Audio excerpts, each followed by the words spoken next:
नमस्कार, मैं हूं आशीष कुमार सिंह और आप देख रहे हैं मोदी फैक्टर। मोदी फैक्टर में आज चर्चा के लिए हमारे साथ मौजूद है राजनीतिक विश्लेषक विशाल सिंह।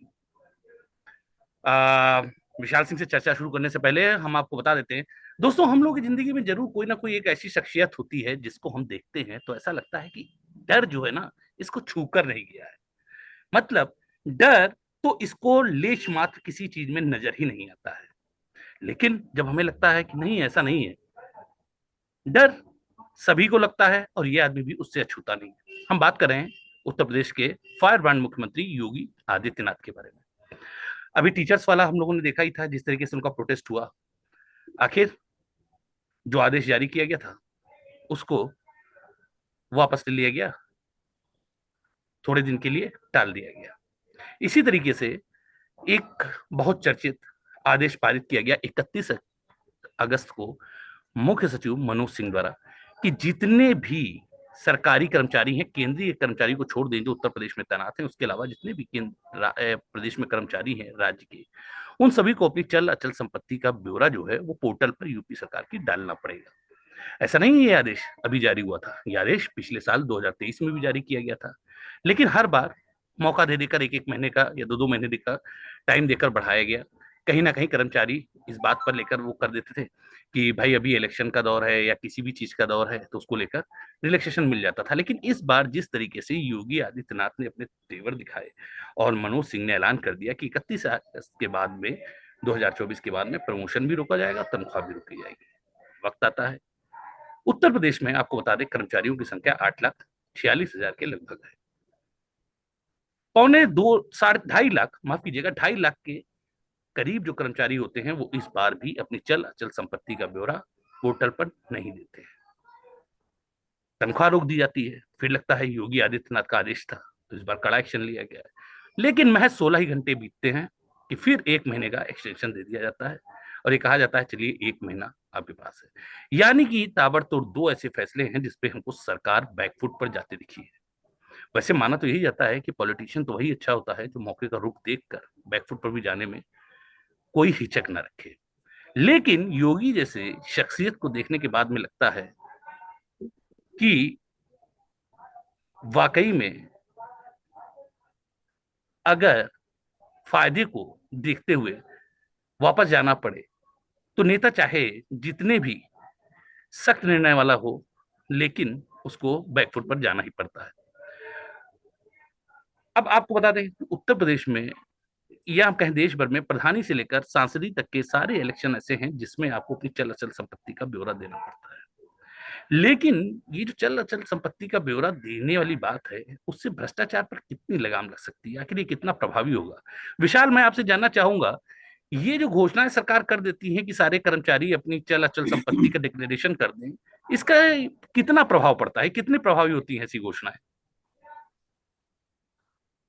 देखिए आशीष जी, एक चीज मैं कहना चाहूंगा यहाँ पे कि जो इस तरह की घोषणाएं हैं वो अधिकारी को और कर्मचारियों को सबको अलर्ट मोड पे रखती हैं कि यार कोई तो है अथॉरिटी जो देख रही है कि अगर आप कुछ गड़बड़ कर रहे हैं और अवैध रूप से अर्जित की गई संपत्ति अगर आपने इकट्ठी कर रखी है तो कोई तो है जो देख रहा है। और अगर कोई देख रहा है तो इसका मतलब आपको वो काम नहीं करना है, क्योंकि सबको पता है कि गलत काम है। तो इस तरीके की चीजों से असर तो पड़ता है, डेफिनेटली असर पड़ता है। और वापस इन्होंने लिया है तो जैसे कि आपने कहा कि अच्छा नेता वही होता है जो समय के हिसाब से अपने आप को करे, तो मुझे लगता है कि योगी जी में ऐसी परिपक्वता आने लगी है। जैसे पहला उनको कहा जाता था कि भाई योगी जी थोड़े से सख्त हैं और जरा सा भी ढील नहीं देते हैं, ये नहीं करते हैं। संभवतः हो सकता है उस वजह से हो, लेकिन ये जरूरी मैं कहूंगा कि इसका ऐसे आदेशों का असर तो पड़ता है।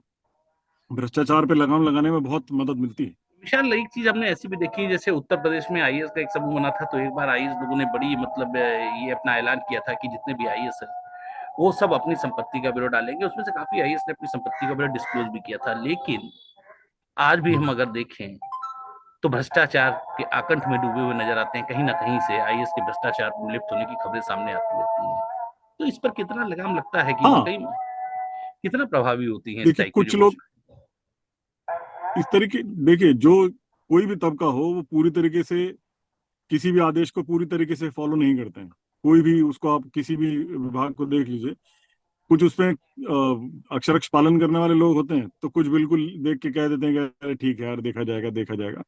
तो लगाम तो लग रही है। ऐसा नहीं है कि सभी लोग, भाई जो लोग मान रहे हैं उस आदेश को और अपनी ब्यौरा दे रहे हैं, तो इसका मतलब वो मान भी रहे हैं और कुछ गलत काम नहीं भी कर रहे हैं, इसीलिए वो इस स्थिति में है कि अपनी जो चले चल संपत्ति है उसको बता सकें। लेकिन फिर भी कुछ लोग ऐसे हैं जो नहीं मानते हैं, तो उनको लगता है कि भाई जब तक बचे हुए हैं तब तक बचे हुए हैं, बाकी जब आएगा तो देखेंगे। ऐसे ही लोगों के खिलाफ कानूनी कार्रवाई होती है, और जब कार्रवाई होती है तो ये लोग कहते हैं कि देखिए हम पे अत्याचार हो रहा है। तो अच्छा विशाल ये भाई, चीज तो आपको कभी योगी की जी। शख्सियत को देखते हुए ऐसा लगेगा कि ये आदमी अपने जो कानून है या जो आदेश है उसको वापस भी ले सकता है? अभी टीचर्स वाले में हमने देखा जिस तरीके से हाजी वाले पर बायोमेट्रिक्स वाले को लेकर हल्ला मचा हुआ था, बवाल मचा हुआ था, आखिर में सरकार ने अपना पैर हम्म। वापस खींच लिया। अभी थोड़े ही दिन बीते होंगे तो ये वाला बिल्कुल। मामला जो योगी जी ने आदेश किया था कि भाई सबको अपने कर्मचारियों को घोषित करनी पड़ेगी चल अचल संपत्ति, वरना उनकी हम्म। सैलरी भी नहीं मिलेगी और उसकी सैलरी पर रोक लगाई हम्म। जाएगी और साथ ही साथ उनके प्रमोशन पर भी रोक लगाया जाएगा। लेकिन देखना यह पड़ता है कि इस बार भी योगी जी बैकफुट पर हो गए। तो आखिर आपको बार बार उनके बैकफुट पर जाने की वजह क्या समझ आ रही? कहीं ये चुनाव और सरकारी कर्मचारियों का दबाव है कि उनकी संख्या काफी है, या फिर लोकसभा से कहीं ना कहीं बीजेपी घबराई हुई है? देखिए, दोनों ही चीजें हैं। लोकसभा के चुनाव के नतीजों ने बीजेपी को थोड़ा सा बैकफुट पे तो किया है। और चुनाव की तैयारी, जैसे अभी तक घोषणा नहीं हुई है उपचुनावों की, लेकिन योगी जी को पता है कि 10 सीटों का उपचुनाव है, जिसमें कि केवल एक गाजियाबाद शहर की सीट को अगर आप छोड़ दें जो इनकी परंपरागत सीट है, बाकी सारी सीटों पे जबरदस्त लड़ाई है। तो योगी जी इस वक्त किसी भी तरीके से, मेरे को जो मुझे समझ में आता है, किसी भी तरीके से किसी भी विभाग का या कर्मचारियों का या किसी भी तबके का नाराजगी झेलना नहीं, सामने लेना चाहते हैं, ताकि कोई कोर कसर ना रह जाए। तो जो अध्यापकों वाला जो था बायोमेट्रिक्स के लिए, जो उनको बोला जा रहा था कि भाई आप दीजिए, लेकिन फिर भी वो नहीं माने, उस पे तो बैकफुट आने का सीधा सीधा नतीजा वही था, क्योंकि उनकी संख्या बहुत ज्यादा है और कई सीटें ऐसी हैं जहाँ पे वो चुनावों को प्रभावित करने की क्षमता तो रखते ही हैं। विशाल और वैसे बड़ी चुनाव एक में तो अंक गणित है, आप जानते वैसे एक बड़ी दिलचस्प आपको बात बता दें कि जो दो लाख हैं। जी। चौवालीस हजार सरकारी कर्मचारी हैं जिन्होंने अपना भरा नहीं है चल अचल संपत्ति के बारे में, हाँ। पोर्टल में जानकारी नहीं दी है, उनमें सबसे ज्यादा शिक्षा विभाग के ही कर्मचारी हैं। तो अगर ये देखा जाए कि हाँ वो ये शिक्षा तो विभाग के जो दिलचस्प है कर्मचारी है भाई। वो अपनी ताकत पहचान रहे हैं कि भाई चुनाव में लंबी लंबी ड्यूटी लगाई जाती है और इससे हर सरकार किसी ना किसी तरीके से थोड़ा बहुत तो डरती ही है, तो उसी का फायदा उठा रहे हैं। हाँ बिल्कुल। बिल्कुल, संख्या में भी तो बहुत अधिक है ना भाई वो। तो संख्या बल तो हमेशा लोकतंत्र में, संख्या बल तो जिसके साथ है वही नेता है, वही राजा है, वही जीतता है। तो उनको अपनी संख्या बल का अंदाजा हो गया है, एक तरफा वोट करने के लिए तैयार हैं, इसीलिए हर पार्टी को अपने हिसाब से वो लोग मोल्ड कर लेते हैं।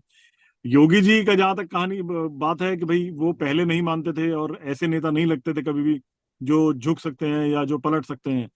लेकिन अच्छा नेता, जैसा आपने भी कहा कि अच्छा नेता तो वही है ना जो वक्त के हिसाब से अपने फैसले ले, और यदि जरूरत पड़े तो उनको वापस भी ले ले।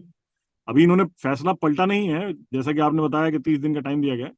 फैसला पलटा तो नहीं है, लेकिन हाँ ठीक है, थोड़ा सा ग्रेस दे दिया है। तो ये तो फिर आएगा वापस घूम के, 30 दिन बाद तो उनको आना ही होगा। हाँ बहरहाल विशाल, ये कहा जा रहा है कि जैसे कि वो लोग जो योगी जी के समर्थक है वो तो ये उदाहरण दे रहे हैं कि जिस तरीके से शेर हमला करता है वो एक पैर पीछे जाता है, उसके बाद में तैयारी कर कर उस पर अटैक करता है। ठीक है, तो माना जा रहा है कि भाई ठीक है, योगी जी भी चुनाव का मौसम देख रहे हैं और चुनाव के मौसम को देखते हुए इन लोग सरकारी हम्म। कर्मचारियों की ताकत भी देख रहे हैं। फिर लोकसभा में जिस तरीके से सीटें भी कम हुई हैं उसका भी प्रेशर उनके ऊपर है। और यही सब कुछ वजह है जो जरूर उपचुनाव जरूर। 10 सीटों पर होने वाला है उसको ही देखकर जहां तक बिल्कुल। मतलब हम लोगों को ऐसा लगता है कि योगी जी को शायद चाहे यहाँ से या फिर केंद्र से या तो नसीहत दी गई है या फिर समझाया गया है कि चुनाव होने वाले हैं, उससे पहले इस तरीके से कठोर फैसला लेना तर्क संगत नहीं है। और शायद इसी वजह से 1 महीने के लिए फैसला टाल दिया गया है।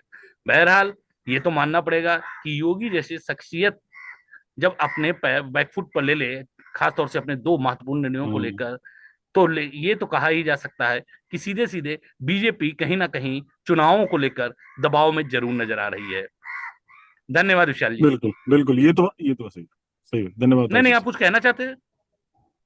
हाँ, मैं ये कहना चाहता था कि ये तो बात सही है कि बीजेपी थोड़ा सा बैकफुट पे तो है, कि कहीं ऐसा ना हो कि जो जिस तरीके का नतीजा लोकसभा में आया उसी तरीके का उपचुनाव में अगर आया, तो ये तो एक तरीके से फिर इशारा होगा कि जनता बदलाव चाहती है।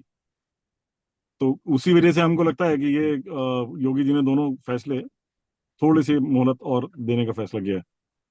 जाहिर सी बात है 10 उपचुनाव के जो है उससे किसका मोराल बढ़ेगा, किसको वो हाँ, होगा, जाहिर है वो जो भी चुनाव में ज्यादा सीटें जीतेगा। हालांकि 10 चुनाव में उपचुनाव की जो सीटें उसमें हमें ये भी मालूम है अच्छी तरीके से कि भाई समाजवादी पार्टी 5 सीटों पर बहुत ज्यादा ताकतवर है।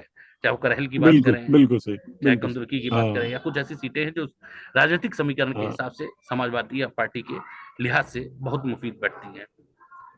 सही जाहिर कह सी रहे बात हैं, है हर सही आदमी कह को रहे हैं। अपने चुनाव में अपनी जो एक वो होती है कि जो एक उसकी इमेज होती है वो बनाने की चिंता रहती है कि भाई कहीं ऐसा गलत संदेश ना चला हम्म। जाए कि सीटों को हारने से फिर उसके बाद में हाँ, विधानसभा का भी चुनाव होना है। तो जाहिर है बिल्कुल यही बिल्कुल बिल्कुल सोचकर बिल्कुल। योगी जी ने बैकफुट पर ही जाने का फैसला किया है। बहरहाल दस बिल्कुल बिल्कुल। सीटों का जब उपचुनाव हो जाता है उसके बाद अभी प्रदेश में चुनाव होने में काफी समय है। लोगों की निगाहें रहेंगी हाँ, कि योगी जी क्या सही करते सही। हैं। धन्यवाद क्या विशाल, करते हैं, चर्चा में बिल्कुल सही हासिल। कह धन्यवाद विशाल जी, बहुत बहुत रहे आपका हैं। धन्यवाद। चर्चा में हासिल। धन्यवाद आशीष जी, मेरे को जो शामिल करने के लिए धन्यवाद।